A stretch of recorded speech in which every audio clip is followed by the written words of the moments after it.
Hello guys, isang pagpalang umaga, tanghali o gabi mga kalingap. This is Kalingap Potpot Vlog at meron tayong isang reaction video guys. Ito ay mula po sa upload ni Kalingap Lydia kung saan may isa siyang binisita no, na kapangalan ng sikat na hairstylist na si Ricky Reyes guys. So ayan, bago tayo magsimula ay mag-shoutout po muna tayo. May kalap shoutout po sa ama ng Kalingap na si Kuya Bal Santos Matubang, Ate Edna Vlogs, Kalingap Rab, 10 ng kanyang mga kasamahan.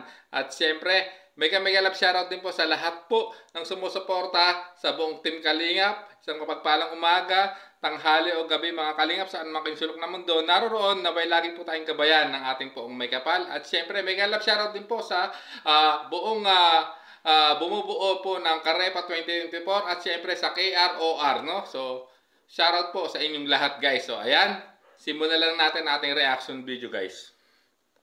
Ayan mga kalingap, isang magandang hapon o gabi na pala.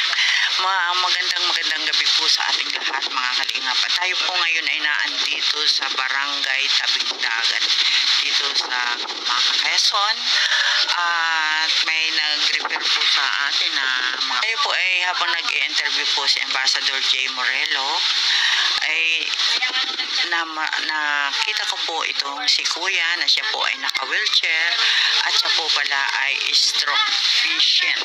Ayan. Guys, no, mukhang yun, no. Nung nag-i-scout sila ang grupo ni Pastor Jay Morelo rito at ayun, no.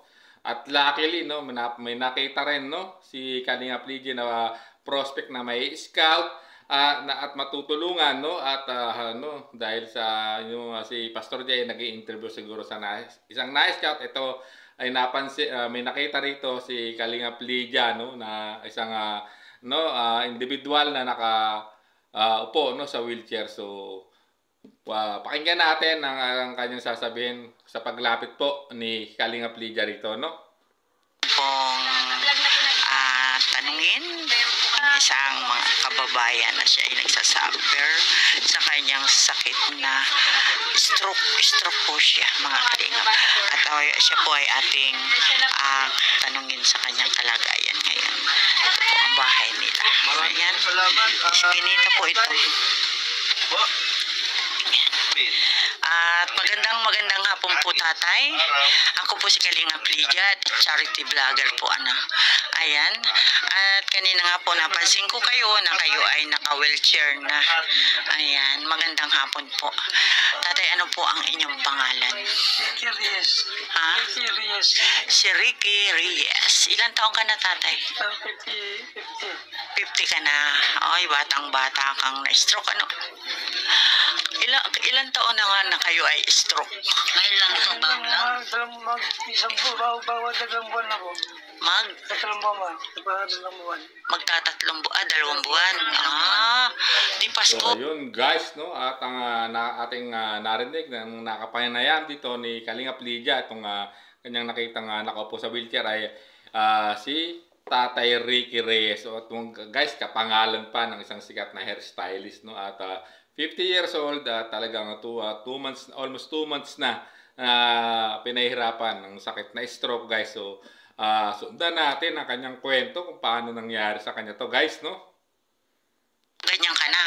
Pasko. Kapag nga makuntuhan dito sa akin, pilit niyan. Kaya nagpasok siya sa ospital. Ay tatay, asan po ang iyong pamilya? Sa malayo, Batangas. Sa Batangas. Bakit andun sila tatay? Ayun po. May bahay kayo sa Batangas. Tinapay, kape ni Talbot. Alam, maliit lang yan. Oo, sige po. Thank you po. Ayan. Maraming pagkakila na po yan. Tatay, yung pong iyong pamilya ay nasa Batangas. At doon po naghahanap buhay. Ang iyong pong anak ay ilan taon na po ang panganay? 21? Tapos yung yung bunso, yung pinakabunso po ilang taon? 2 taon lang yung bunso mo, malalaki pa lang agwat. Babalik po kami. Ang dami kong sinabi pero hindi ka lang nakaupo. Hindi nakaunang aking camera. Ayan, ulitin ko po nanay yung tanong ko. Ano nga po nanay ang iyong pangalan? Lina Reyes. Si Nanay Lina Reyes. Ayan. At si tatay ay si Ricky Reyes. Ang ganda na ng pangalan. Ang ganda din ng pangalan dito, no, ni Nanay.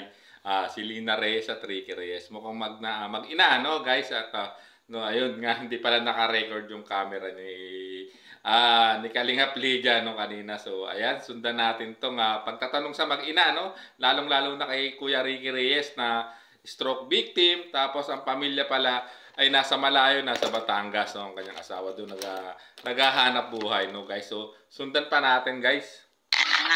Ayan, at andito nga po tayo sa bahay nila nanay at sila po pala ay ayan, dito po si tatay nakahiga. Isa man kabila. Ayan. Kanino po itong bahay, nay? Anak ko. Sa anak mo. Anak ko, kapatid niya. Kayo po ay nakikituloy laang. Wala po, ayan. Buti na lang may mga kapatid, ano kuya?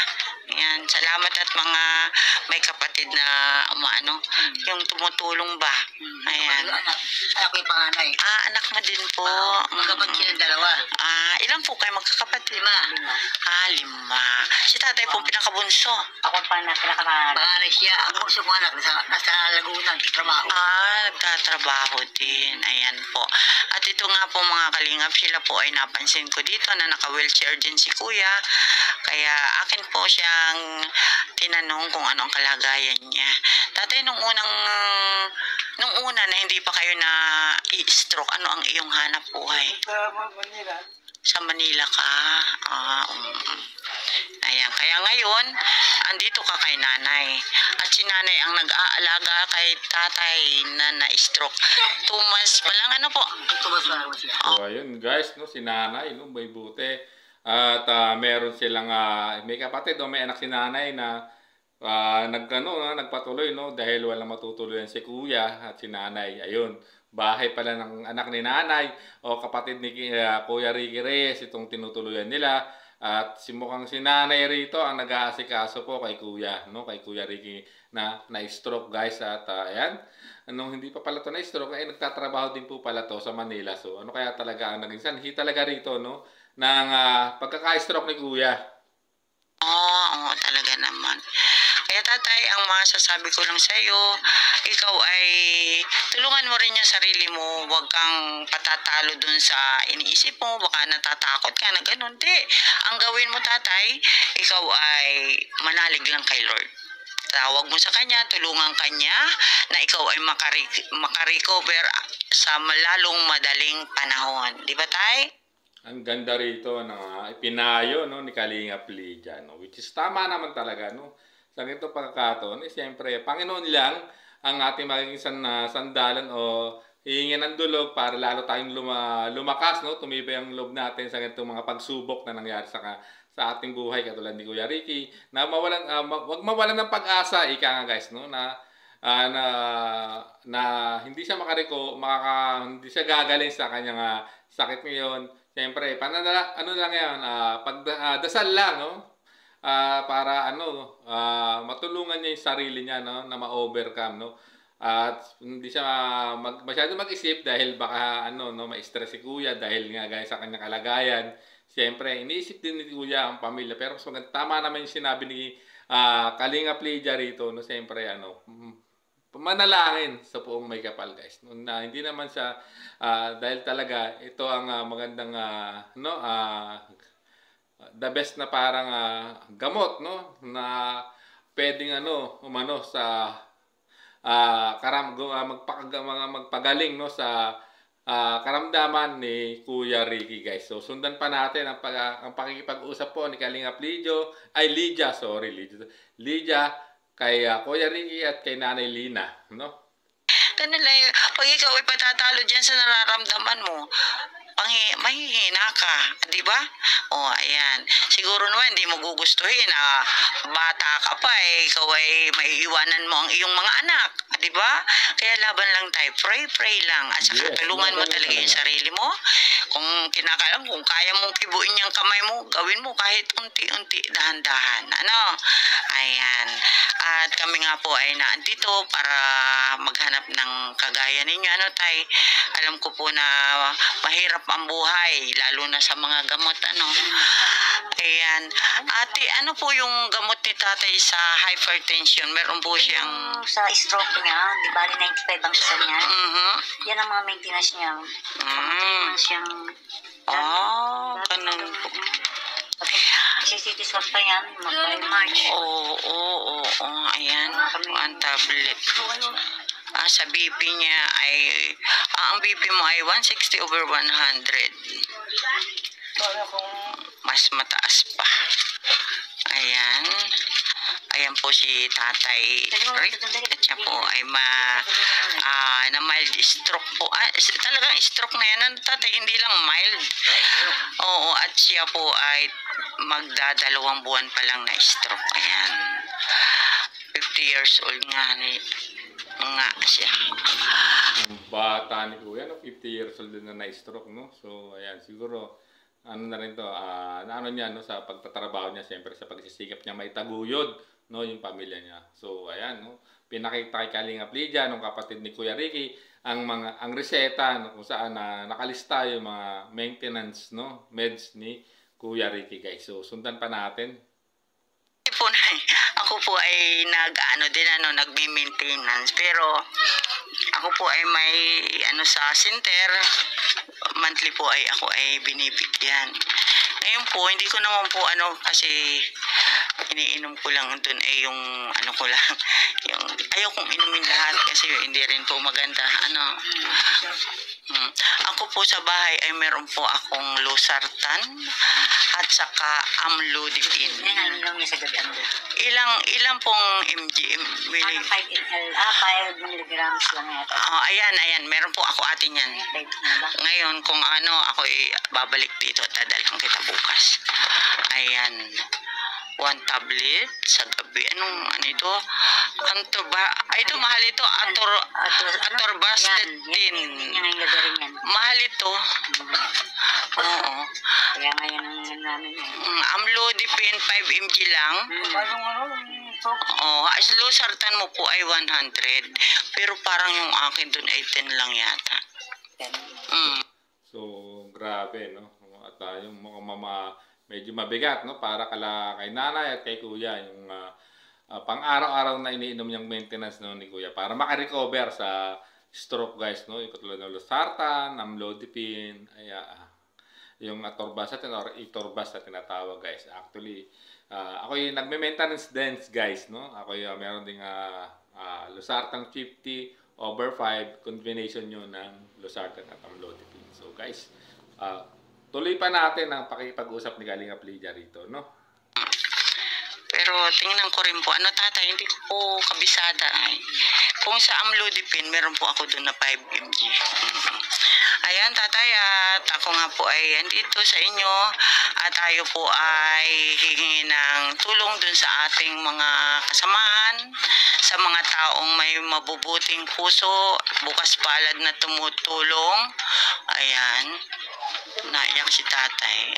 Ayan, naiyak na si tatay ng pagkabanggit, no, na tulungan, no, siya ng Team Kalingap sa pamamagitan ni Kalingap Lydia para matugunan yung pangailangan niyang medisina, no, sa pang-araw-araw niyang sa agaran niyang paggaling, guys. Nakita niyo talaga na dito ay naging ma-emosyon na, no, emosyonal na si Tatay Rico o Kuya Ricky, guys. So, sundan pa natin. Sige lang tayo, okay lang yan. Ilabas, alam ko tatay ang iyong nararamdaman. Talagang pag hindi mo yan lalabanan, ay laban ka lang tayo, huwag kang umiyak, Basta lagi mong idadalangin kay Lord, pagalingin kanya, Ayan. Kaya ito po mga kalingap, si tatay po talaga ay umiiyak. Siyempre yung kalagayan po niya, siya po ay napalayo din sa kaniyang pamilya. Mabuti po at may isang nanay, yan, 73 years old, na siya po ang nagbabantay kay tatay. Yan. Mabuti tayo, may TV kang libangan. Anak ko. Sa anak mo din, mabuti. Mabuti naman pinahiram. Ayan. Pinahiram po si tatay ng kanyang kapatid ng ng mapapaglibangan. Ayan, tay. Huwag kang umiyak, tay. Talagang ganyan. Tibayan mo lang. Ano, tay? Para sa iyong mga anak, ano? Ayan. Yan po si Tatay Ricky Reyes. O, ganda pa ng pangalan. May kapangalan siyang, ano? Si Ricky Reyes yung, yan. Oh, beauty parlor. Ayan. At, sige po, tay. Sa ngayon po, tay, wala pa akong may abot sa iyo. Ngayon, kung sakasakali may mga taong makapanood nitong video ko at may magpaabot sa iyo ng tulong, makakarating po yun sa inyo ng buong buo kung ano man po yun. Ano? At siyempre po dun sa magtitiwala sa atin at may magbigay sa inyo, siyempre gagawin naman po natin yung hindi siya madadala. Ano? Siyempre, nagbigay siya sa akin ng halagang 20 pesos. Kailangan makarating sa iyo ng buo yung 20 pesos. Di ba? Oo, yan. Kaya tayo, dasal lang tayo. Sana may makapanood nga. At sana nga ay makaparito si Kuya Bal. Siya ay parang pauwi ngayong next week. Sa next week. Sana mabisita kayo dito. Ano? Ayan. At kayo po ay mabuti may mga kapatid na sumusuporta. Yun nga lang, pagdating po sa gamot, mahirap. Nagpapadala naman po yung misis.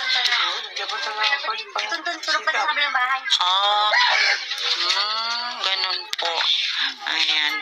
Kaya po, mga kalingap, andito po tayo ngayon kay Kuya Ricky at siya po ay ating nakausap siya. Siya po ay isang stroke.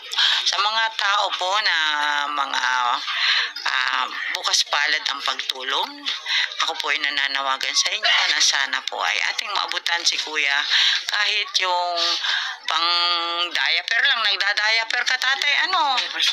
Oo, yan. Nagda-diaper na po si tatay kasi siya nga po ay na-stroke at apektado ang kanyang kanang bahagi ng katawan. Ano, tay? Ayan. Kaya sino man po ay makapagpaabot kahit po diaper lang at pang merienda. Ano, tatay? Ay napakalaking tulong na po yun. Grabe, no? At ayan, guys, no? Nalaman natin ang talagang, although may mga kapatid na tumutulong, pero siyempre may mga kanya-kanyang pamilya rin yung mga kapatid niyan, ay may hirapan talaga na matustusan talaga, no? Na yung pangangailangan ni Kuya sa gamot, diaper, no? At si nanay, no? Yung kanyang si nanay Lina ay talagang grabe, no? Ang sakripisyo para sa anak na may sakit, no? Na-stroke na si Kuya Ricky Reyes ay talagang inaasikaso niya kahit sa edad niyang 73 years old, talagang siya ang nag-aasikaso sa kanyang anak, no? Na may mild stroke. At yun nga, guys, no? Tulad ng sinabi po ni Kalingap Lydia, no? Kung sino man na makakapanood din po ito ng aking reaction video ito, no? Na may mga mabubuting puso, guys, no? Na kahit pang diaper or mga pang bili-bili ng mga maintenance na gamot po ni Kuya, no? Ay malaking tulong na po, no? Para mabawasan yung pangangailangan po ni Kuya dahil tulad nga sinabi niya, ang asawa niya hindi rin din no? Siya ang naghahanap buhay at may mga anak din siya. So talagang may hirapan po talaga ito nga si nanay, no? Ang si Nanay Lina ang mag-aasikaso kanya kahit senior citizen na ay ay pagiging ina, no? Sa mga anak, no? Kahit sabi natin na rin, no? May sariling pamilya na ang kanyang mga anak ay patuloy pa rin ang ginagampanan niya ang pagiging ina niya sa mga anak niya, guys. At kahanga-hanga din po talaga si Nanay Lina rito, no? So ayan, guys, hanggang dito na lang ating reaction video, guys, no? Sa mga may mabubuting puso po, guys, no? Ay na nakakaluwag-luwag diyan kahit tulad sinabi po ni Kalingap Lydia, kahit pang diaper lang, pang merienda or gamot, no? Kung may mga gamot kayong diyan sa mga na may aabot, tulad na actually kahit naman yung mga hindi naman totally branded, no? May mga may mga cheaper kasi may naman ngayon na bibili yung tinatawag na butikang bayan, no? May mga generic brand, no? Na hindi ganun kasing mahal pero effective din namang inumin, no? Basta ang kailangan lang kay ni tatay talaga ay tuloy-tuloy ang pag-inom niya ng mga kanyang mga maintenance medicine para tuluyan siyang gumaling at syempre sasamahan niya ng dasal at tulungan niya yung sarili niya para ma-overcome niya itong kanyang di nagdadaan ng sakit guys. So, ayan. Maraming salamat po guys, no? At syempre hanggang dito na lang ating reaction video guys. Kung gusto niyo po mapanood ang full video nito, puntahan niyo po sa YouTube channel po ni Kalingap Lydia at syempre subscribe niyo na rin po ang kanyang channel sa mga hindi pa nakasubscribe, sa mga viewers ko, sa mga followers ko ay pakisubscribe po ang YouTube channel po ni Kalingap Lydia. At hit nyo notification bell para lagi kayo update sa kanyang mga upload videos guys. So maraming salamat. Hanggang sa muli po nating reaction. There's a vlogger named Kuya Pop Pot, spreading good vibes.